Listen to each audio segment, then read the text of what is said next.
I'm William Kumwembe with Business Time. This is a magazine program where we bring you major business and economic news stories making headlines in the country. And coming up in the program today, the Reserve Bank of Malawi says greening financial sector is crucial, and we have a report. And also in the program, we speak with PPPC Chief Executive Officer on the Commission's role in facilitating connections between public and private sector entities for growth and development. We have these and other stories. Stay tuned.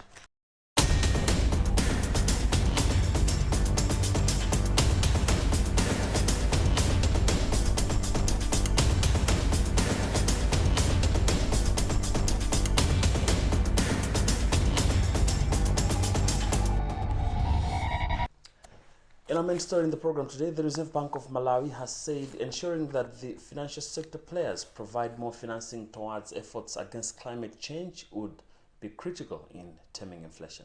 In Malawi, inflation always soars due to natural disasters such as floods and drought. RBM Deputy Governor for Economics and Regulation, McDonald Mafudamwale, was speaking in Lilongwe on Monday during the launch of a report on greening the financial sector in Malawi. We have the whole story in this report. According to Mafudamwale, the main mandate of the Reserve Bank of Malawi is to ensure price and financial stability, adding that in price stability, the talk is about inflation rate.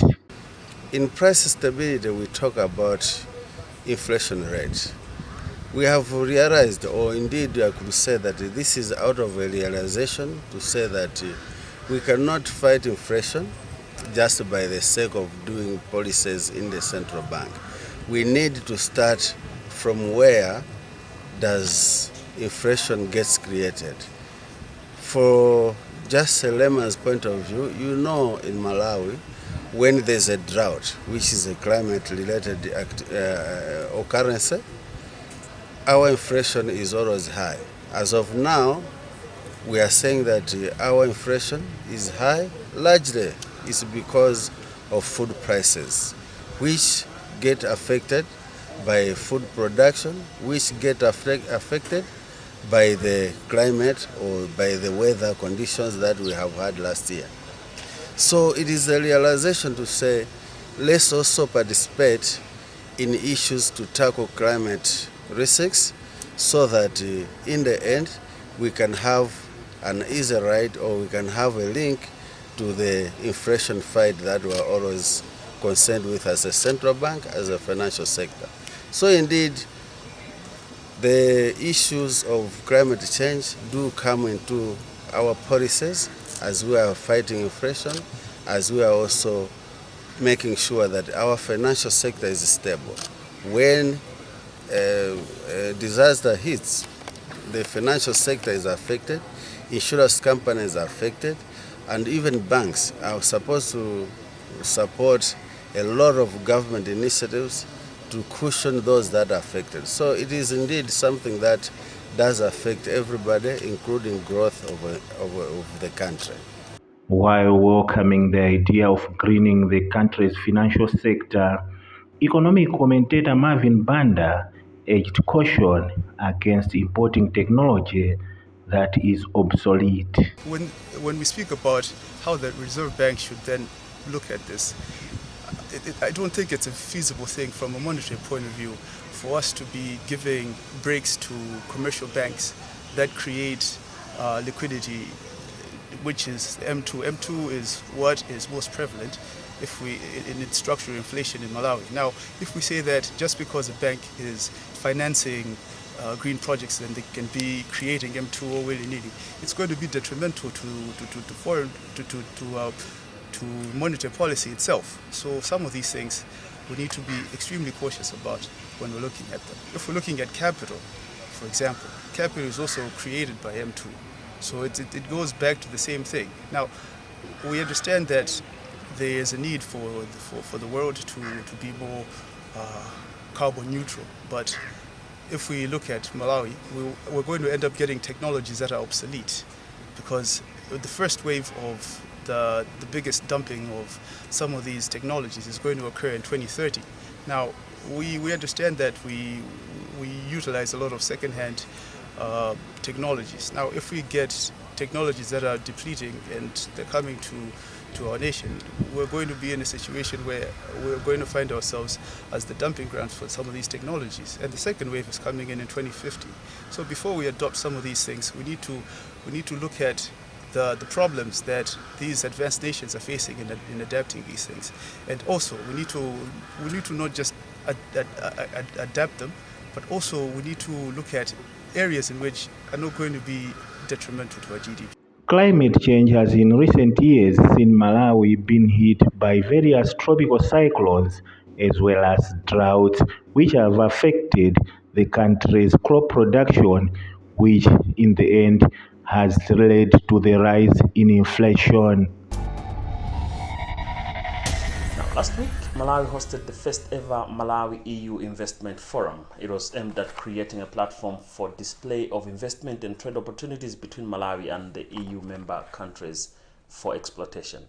At the event, Malawi and EU also signed 3 financing agreements worth close to 50 million euros, which will support initiatives in energy, public finance, and economic management and agriculture commercialization efforts.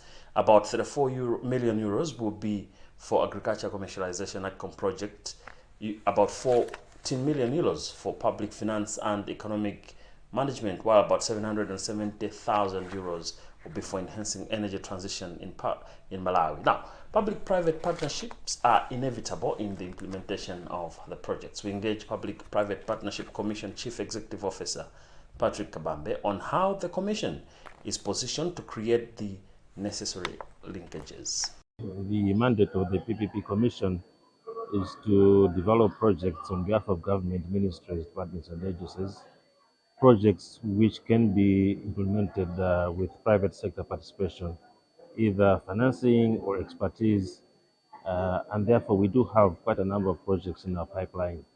So here where we are exhibiting some of those projects.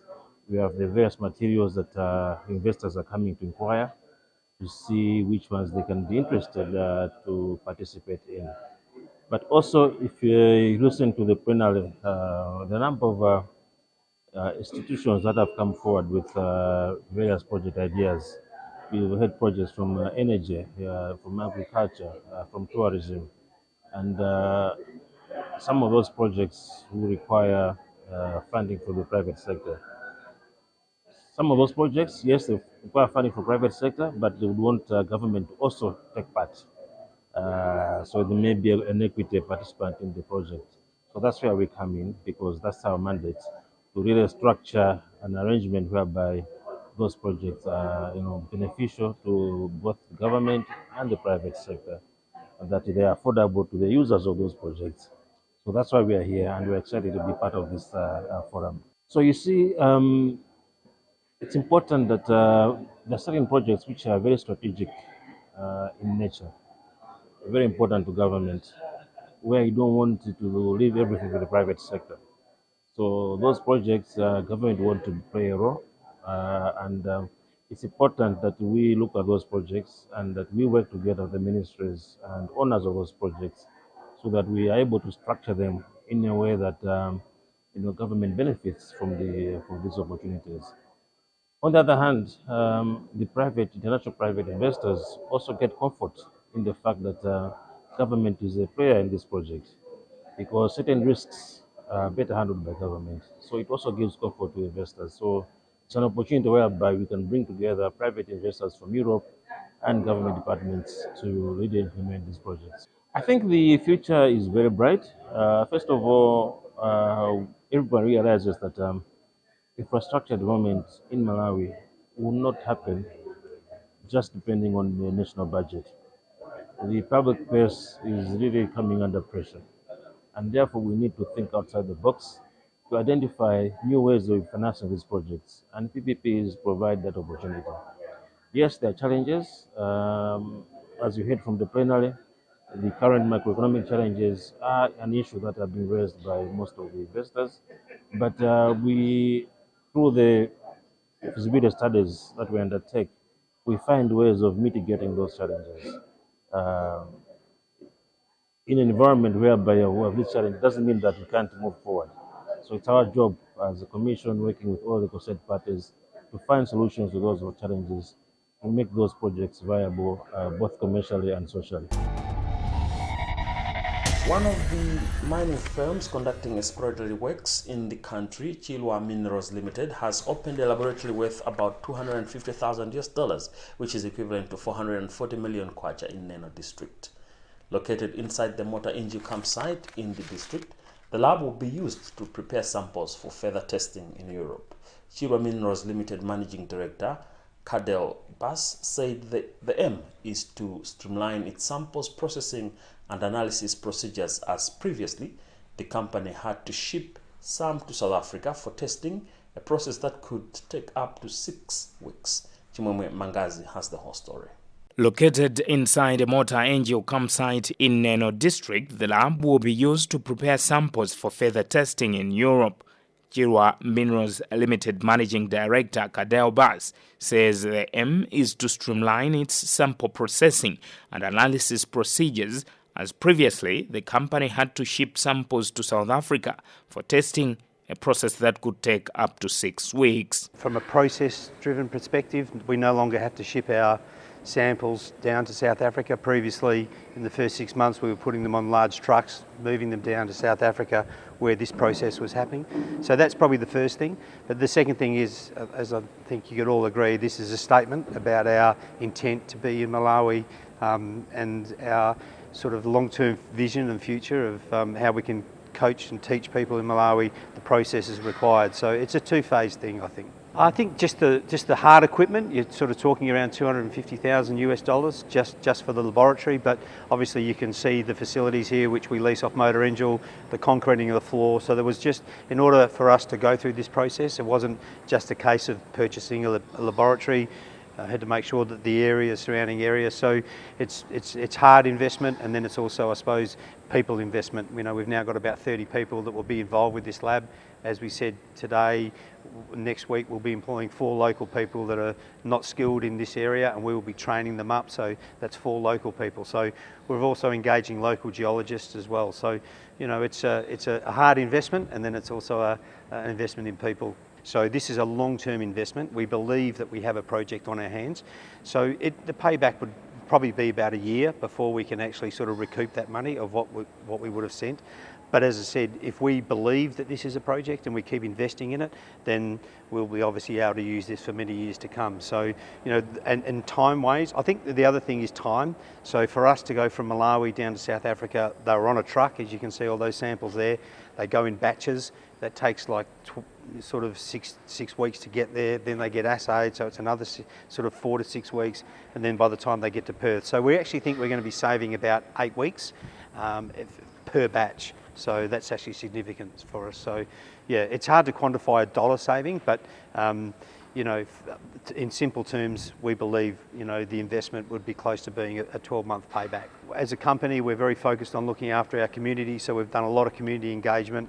The community, you know, we've employed a lot of people down there. The mineral sands at the moment and the critical minerals that we're looking for, so far, we've been blessed with some good grades that would give us an indication we think we have an economic project. There's a lot of work to do, obviously, before that, but I think we wouldn't have made this investment if we didn't internally believe, and we're always conscious and careful about what we say in the open market, but we think the grades are good, and the grades are being consistent, and we'll be, obviously there's more critical minerals that we'll be exploring as well. So, you know, we're optimistically cautious. Minister of Mining Monica Changanamuno says the facility will enhance transparency of their exploratory works, as Malawians have always wondered about the volumes of samples mining companies send abroad. For me, I would say that it's really happening. Zikuteka, what we've been saying, the companies are now adhering to what we want as a country. You know, for a long time we've been saying that we want things to happen within the country. We've been having problems with issues of samples going out of the country in bulk, and people haven't been understanding why bulk samples have been going out of this country. But now that we have launched this laboratory, it's now going to help, because now Chilwa Minerals is no longer going to take their samples outside to South Africa, but now they're going to be doing their work here, and they're just going to be taking the powder, which is just in a very small quantity, direct to Australia for analysis. And this is a very good initiative that they have done, because it's going to help save the cost, and at the same time it's going to create jobs for our people. You've heard that there are 4 people from the community that are going to be employed fully here, so that they can be skilled, and then later on more people are going to be employed. This is what we want. This is what the president has been preaching about, that we need to create jobs and we need to do things within the country. And therefore I would like to congratulate Chirwa Minerals for this laboratory, for investing in it, because it's a huge investment that they have done. But I would like to congratulate them that they invested in this laboratory, and that these things are going to be happening within our nation. And therefore, people that would want to follow the samples where they've gone, they're going to be able to come here and see the samples. The launch of this laboratory is very important and significant for us as in the mining sector, because this signifies that indeed we are growing as a sector, and at the same time for other companies, this is also their opportunity that they can emulate what Chirwa Minerals has done. And as Chirwa Minerals has said, that later on they're also going to open this laboratory even to other companies to come and test their samples here. This is a huge step for us, because even these companies that are going to be able to come to this laboratory are going to save their costs of sending samples to South Africa. So this is very good, and at the same time we're also saying that even students that are learning from the universities that are offering mining courses, they can also come here and learn. So this is opening a lot of opportunities for us as a nation. Chirwa Minerals' primary exploration targets are heavy mineral sands such as ilmenite, zircon, as well as garnet of the silicate mineral group. Their project is located around the northern, western and southern shores of Lake Chirwa in Zomba and parts of Machinga district. Now, in other business news, audit, tax and advisory services firm Grant Thornton Malawi celebrated its 6 years anniversary on Friday, marking a significant milestone since its entry into the market in 2018. Partner and Executive Director Hastings Bofomo-Nyirenda attributed the firm's continued existence to the strong working relationships, among other things. And among the milestone, the firm, previously under the KPMG franchise, this year expanded its footprint into Mozambique, where it began operations in August. We have the whole story in this report. Speaking at the executive cocktail event in Blantyre, Nyirenda highlighted the firm's growth from 4 to 6 partners and its commitment to providing exceptional services to clients with the goal of becoming the industry leader. He therefore attributed the firm's continued existence to the strong working relationship with stakeholders and partners. Yeah, so you will notice that when we were moving, lots of people had doubts because they just didn't understand what Grant Thornton was all about. But then you realize again that it is the same people that we worked under the previous predecessor firm, KPMG, and we are the same people. What has happened now in between is that we have even grown bigger and stronger than ever before. The market is excited, and we believe we can continue to support it. So we owe this success to the cooperation that we have within and amongst the partners themselves, because we are able to speak the same language, basically where we're coming from and where we are going. So we have an agenda by which we would want to demonstrate that, yes, we can do it, and indeed we've actually done it. Yeah, so we really managing 2 economies is about your understanding, the level of your understanding of the markets. So we understand our market in Malawi very well. And we found an opportunity that will enable us to understand the other market even much better than what we thought before. We have our own persons that we have entrusted to do the job. And not only that, the flexibility that is amongst the partners themselves at the moment is what makes us to be able to adapt to situations. And here we are, we're still able to see and demonstrate that the Malay market, the Mozambique market can actually come together. We are not very different, except that we are different countries. But we're not very different in terms of what's supposed to happen. But then it takes someone to understand to understand those markets in the manner they are. The firm's managing partner, Lamion Gama, noted the firm's resilience and significant market share growth from its humble beginnings. KPMG has been in Malawi for so many years, and it came to time when we decided to pull out so that we can look for other supporters. It was not them who teached us, but it's us who made a decision as partners then that let's pull out from KPMG because of the issues which are coming there, especially from KPMG South Africa, who were directly controlling us. So we decided to move out. It was not easy to move out from a big four and come up into another new auditing firm in Malawi. But again, because the top did not change, when I say stop, I'm talking of the partners, the managers, nobody moved.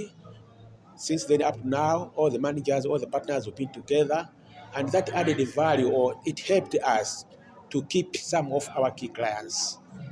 As I said, changing from a big four to an ordinary auditor, it was not easy. No one knew about Grant Thornton here in Malawi.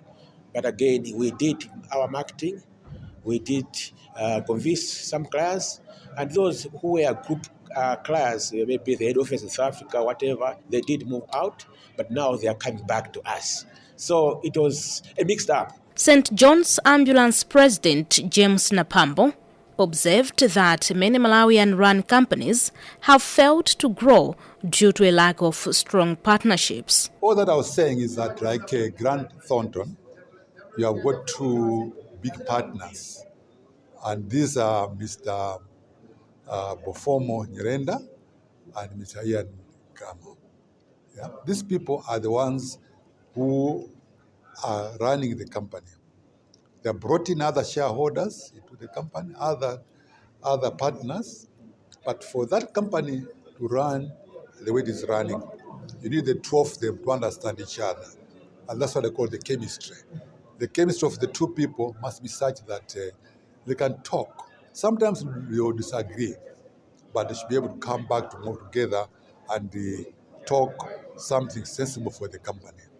So the chemistry is very important. They should disagree, but the following day they should be able to sit down and work for the benefit of the company. If they do that, you'll find that the company is going to survive. Many companies run by Malawians have flopped because the chemistry was wrong, in the sense that they were not able to sit down together, compromise, reconcile when they've got problems.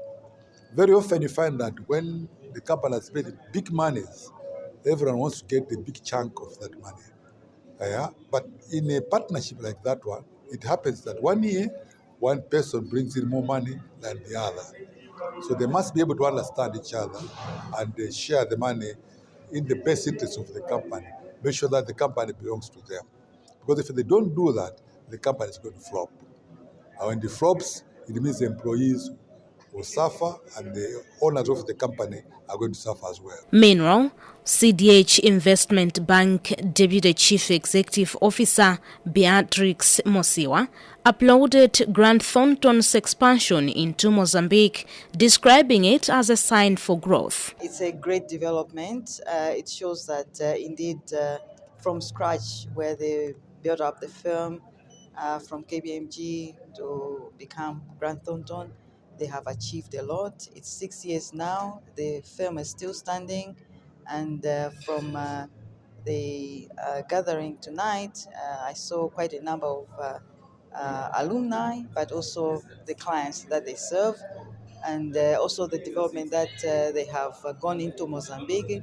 It shows that indeed the firm has grown. The firm, previously under the KPMG franchise, first opened its doors in 2018 and has been in operation for 6 years.